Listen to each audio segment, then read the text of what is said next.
As a Pakistani ये हमारे लिए डूब मरने का मकाम है कि जब से आईसीसी टेस्ट रैंकिंग स्टार्ट हुई है ना फ्रॉम 2003 और आज 2026 चल रहा है, सिर्फ एक मरतबा पाकिस्तान टेस्ट रैंकिंग में पहले स्पॉट पर गया है। अगस्त 2016 जब मिसबा उल हक इंग्लैंड के अंदर as a captain, as a test captain series खेल रहे थे और वहां पर हमने इंग्लैंड के अगेंस्ट 2-2 से जो है वो सीरीज ड्रॉ की थी। और वो पहला लम्हा था जहां पर पाकिस्तान के हाथों में टेस्ट मैच आई थी, जिसको आज टेस्ट चैंपियनशिप का नाम दिया जाता है। फिर उससे पहले यानी मिसबा उल हक और यूनुस खान के इरा से पहले और मिसबा उल हक और यूनुस खान के इरा के बाद टेस्ट क्रिकेट के अंदर हमें वो कोई शान और शौकत नजर नहीं आई या वो इम्प्रूवमेंट नजर नहीं आई। और अब जो हालत चल रही है, अब ये लगता है कि अगले 10 साल तक पाकिस्तान की टेस्ट क्रिकेट का कोई फ्यूचर है ही नहीं।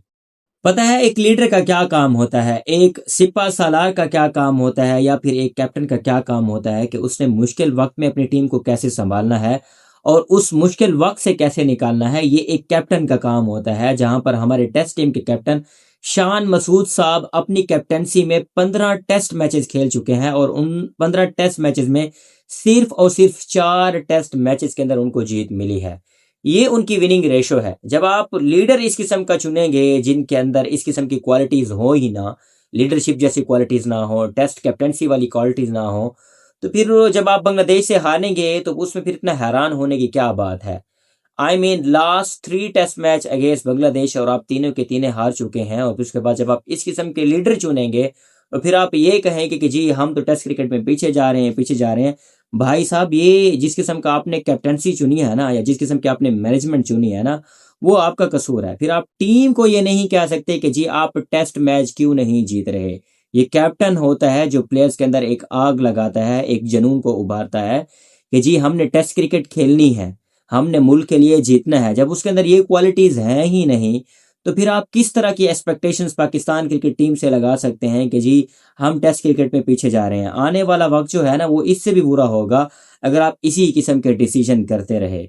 आप 2023 का ओडीआई वर्ल्ड कप उठाकर देख लें, फिर उसके बाद आप 2024 का T20 वर्ल्ड कप उठाकर देख लें, फिर उसके बाद आप बीबीएल का पूरा सीजन उठाकर देख लें, फिर उसके बाद आप PSL 11 का पूरा सीजन उठाकर देख लें, फिर उसके बाद आप कल वाला मैच पाकिस्तान वर्सेस बांग्लादेश का मैच उठाकर देख लें। तारीख गवाह है कि जब बॉल पड़कर थोड़ी सी अंदर आती है ना, मोहम्मद रिजवान या तो बोल्ड होंगे या तो फिर स्लिप पे कैच देंगे या फिर आप कीपर को कैच देंगे।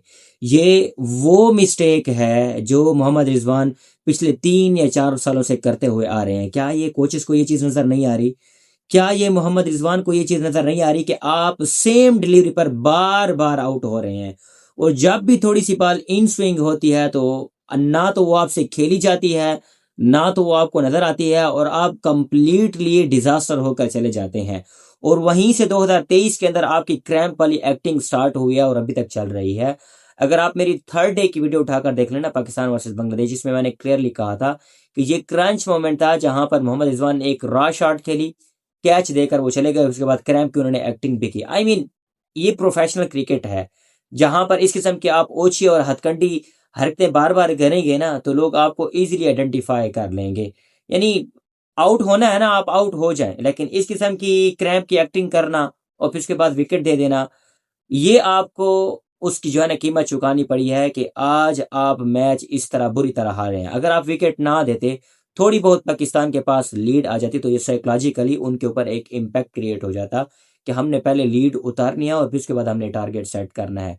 बट अगेन वहीं पर आपसे 268 रन चेज डाउन नहीं हुए।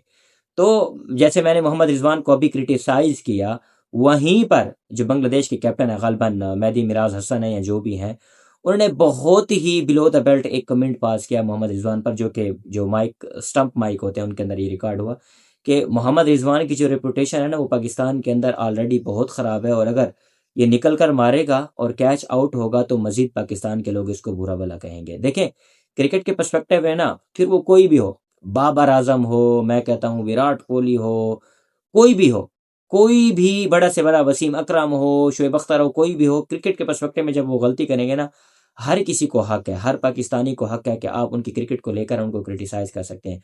बट एज अ पर्सन वो अपनी पर्सनल लाइफ में क्या कर रहे हैं क्या नहीं कर रहे, ये किसी को भी हक हासिल नहीं है। तो आप जातियात पर नहीं जा सकते। तो ये बहुत ही आई थिंक एक ह्यूमिलिएटिंग किस्म का कमेंट था बांग्लादेश के विकेट कीपर की तरफ से। ये नहीं होना चाहिए। अब जहां पर क्रिकेट के अंदर ना मोहम्मद रिजवान कंप्लीटली फेल होते हुए नजर आ रहे हैं। जिस किस्म की उनकी क्रिकेट चल रही है, ना तो उनसे इन स्विंग खेली जा रही है, ना तो उनसे आउट स्विंग खेली जा रही है। एक्टिंग उनकी पीक पर चल रही है, ऑस्कर अवार्ड की वो तलाश में है। But as a person he is a very genuine and a very good person. लेकिन जब क्रिकेट की बात करते हैं ना भाई साहब, बहुत ही बुरा पैच चल रहा है मोहम्मद रिजवान का। मैं कहता हूँ हद से बुरा पैच चल रहा है। And luckily he is getting chances in ODI and test cricket too. और जहां पर T20 क्रिकेट के अंदर भी उनको एक अच्छी PSL की शक्ल में एक अच्छी अपॉर्चुनिटी मिली थी और उन्होंने कंप्लीटली वेस्ट कर लिया। और उसके बाद वो ओडीआई के अंदर भी और टेस्ट के अंदर भी अपनी अपनी जो है ना कबर खोद रहे हैं। बट द थिंग इज, इसका मकसद ये नहीं है कि आप जो है ना डिसरिस्पेक्टफुल किस्म के कमेंट जो है उनके ऊपर पास करेंगे। जब आप अच्छे अच्छे लोगों को ना या फिर दोस्तों को एक मैनेजमेंट के अंदर रखेंगे या फिर सिलेक्शन कमेटी के अंदर रखेंगे ना, तो फिर इस किस्म के रिजल्ट आने पर ना आपको हैरान नहीं होना चाहिए। सरफराज अहमद अच्छा बंदा है, उसको कोच बना दीजिए। बट मैं ये पूछना चाहता हूं कि सरफराज अहमद के पास कोचिंग एक्सपीरियंस कितना है? जीरो, कंप्लीटली नहीं। अभी अंडर 19 के अंदर वो कोच रहे हैं, पाकिस्तान सेमीफाइनल के लिए क्वालिफाई नहीं कर पाया, फिर आपने उसको पकड़कर दोबारा पाकिस्तान टेस्ट क्रिकेट टीम का जो है वो कोच बना दिया। आई मीन एक्सपीरियंस कितना है? फिर उसके बाद असद शफीक बहुत ही अच्छे इंसान है, आपने उनको पकड़कर जो है ना सिलेक्शन कमेटी के अंदर डाल दिया। अगेन अच्छे बंदे हैं, बट उनके पास सिलेक्शन का कितना एक्सपीरियंस है? But he is a good person, आपने उठाकर उनको मैनेजमेंट में डाल दिया। आकिब जावेद की बात करें, वहाब रियाज की बात करें, इन्होंने अपने वक्त में कितनी अच्छी क्रिकेट खेली है, ये एक क्वेश्चन मार्क है। या ये वाकई सक्सेसफुल थे अपने कैरियर के अंदर, या इनकी क्रिकेट वाकई काबिल दीद है, आपने उठाकर इनको जो है ना सिलेक्शन कमेटी के अंदर डाल दिया। किसी को आप कोच बना रहे हैं, किसी को आप सिलेक्शन कमेटी का हिस्सा बना रहे हैं, किसी को आप चीफ सेलेक्टर बना रहे हैं।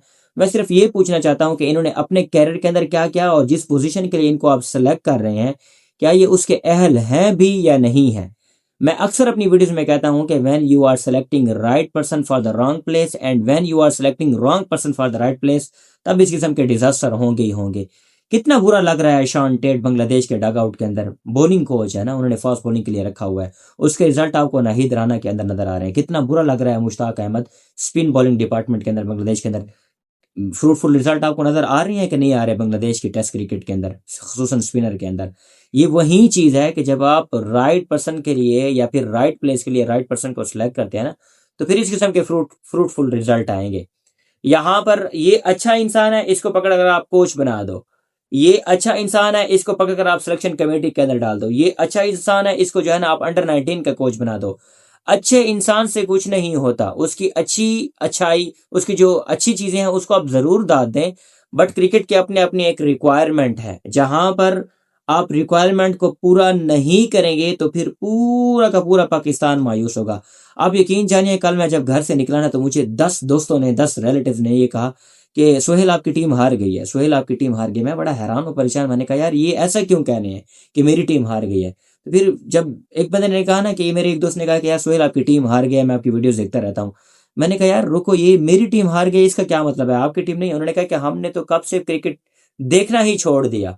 यानी पाकिस्तानी अवाम, खासतौर पाकिस्तानी क्रिकेट फैन इस हद तक फेडअप हो चुके हैं कि उन्होंने टीम को सपोर्ट करना ही छोड़ दिया। हमारी तो मजबूरी इसलिए है कि हम ए से लेकर जी तक क्रिकेट देखते हैं। यानी सुबह जब 9 बजे टेस्ट मैच स्टार्ट होता है और शाम को 5 साढ़े 4 बजे मैच खत्म होता है, तो हमने तो मजबूरन देखना है, क्योंकि हमने उसको एनालाइज करना है, उसके ऊपर फिर बात करनी है। ये वो लोग हैं, ये वो टेस्ट क्रिकेट हुआ करती थी जिसको पूरा का पूरा पाकिस्तान देखा करता था। और आज टेस्ट क्रिकेट का वो हाल हो चुका है कि जहां पर मेरे रिलेटिव्स, मेरे दोस्त, मेरे नेबर्स वो ये कह रहे हैं कि जी आपकी टीम हार गई। यानी वो पाकिस्तान टीम को आप कंसिडर कर ही नहीं रहे। डेफिनेटली कंसिडर नहीं करेंगे जब आप बांग्लादेश जैसी टीम से हारेंगे। एक वक्त था कि हम इन मैचेस को देखा ही नहीं करते थे कि यार बांग्लादेश के साथ मैच है, क्या देखना है, इसको देखकर क्या करना है। हाँ, मैच होगा इंडिया के साथ, ऑस्ट्रेलिया के साथ, न्यूजीलैंड के साथ, फिर कहीं ना कहीं देख लेंगे। बट वो जो पाकिस्तान और इंडिया वाली राइवरी थी वो तो रही ही नहीं ना। वैसे भी हम आईसीसी के इवेंट्स के अंदर मिलते हैं, बट ये जो अब हाल चल रहा है, यहाँ पर भी जितने भी पाकिस्तानी फैंस हैं वो इस कदर हैं कि उन्होंने पाकिस्तान क्रिकेट टीम को सपोर्ट करना ही छोड़ दिया और पाकिस्तान क्रिकेट देखना ही छोड़ दिया, पाकिस्तान क्रिकेट को देखना ही छोड़ दिया। तो ये वो फ्लाज हैं जो चलते आ रहे हैं, चलते आ रहे हैं, आई रियली डोंट नो कब खत्म होंगे। और जहां पर जब हम दोस्ती, यारी, अच्छा इंसान पकड़कर हम सिलेक्शन कमेटी के अंदर डाल देंगे, उसके पास कोई एक्सपीरियंस नहीं होगा, तो इस किस्म के रिजल्ट आएंगे आएंगे। और मुझे बहुत ही ज़्यादा गुस्सा आता है हमारे सीनियर प्लेयर्स पर, जब वो तनकीद का निशाना बनाते हैं ना, ये जो हमारे यंगस्टर्स होते हैं या वो प्लेयर्स जो अभी खेल रहे हैं, मैं उनसे क्वेश्चन करना चाहता हूं कि सबसे पहले आप अपने गिरबान के अंदर तो झाके ना, आपने अपने एरा के अंदर क्या क्या। आप फैसल इकबाल को देखें, उठाकर बाबर आजम को क्रिटिसाइज कर रहा होता है कि जी सब जो है ना अजान अवेज की सेंचुरी को सेलिब्रेट करने आए, बाबर आजम नहीं आया। मैं फैसल इकबाल से पूछना चाहता हूं कि भाई साहब, आप अपने टेस्ट कैरियर को तो देखें, आपने क्या क्या था अपने वक्त में, और आप कौन है, आपका रिलेशन क्या था। आप एक सीनियर क्रिकेटर से के भतीजे थे, भांजे थे, उसके बाद आपको उसी के ब्याह पर उठाकर टीम के अंदर खिला लिया गया आपको, और आपने 3 से 4 मैचेस खेले, और आज आप पीएसएल, ये जो यंगस्टर हैं ये पीएसएल खेलते हैं और अच्छी खासी इनकम जनरेट करते हैं। आपको यही चीज़ खनकती है कि हमारे वक्त ये चीज़ें क्यों नहीं थी।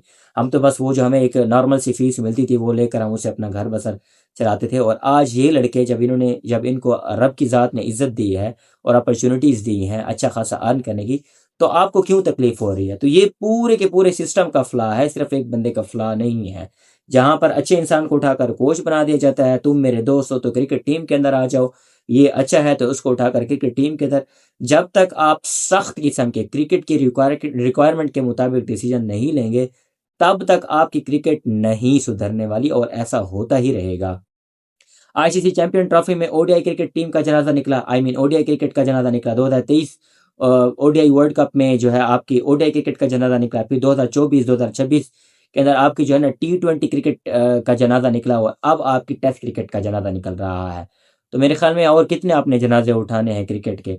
और फिर उसका जीता जागता सबूत यही है कि जब मैं घर से बाहर निकलता हूँ तो मेरे फ्रेंड्स और रिलेटिव यही कहते हैं कि जी आपकी टीम हार गई है। मैंने कहा यार घंटा मेरी टीम, हम सबकी टीम, वो इस चीज़ को एक्सेप्ट करने के लिए तैयार ही नहीं है। क्योंकि क्रिकेट उस पाताल में यानी उस गहराई में घुस चुकी है कि जहां पर अब कोई पाकिस्तानी ये भी अफोर्ड नहीं करता कि हम अपना टाइम वेस्ट क्यों करें जब इन्होंने हारना ही है।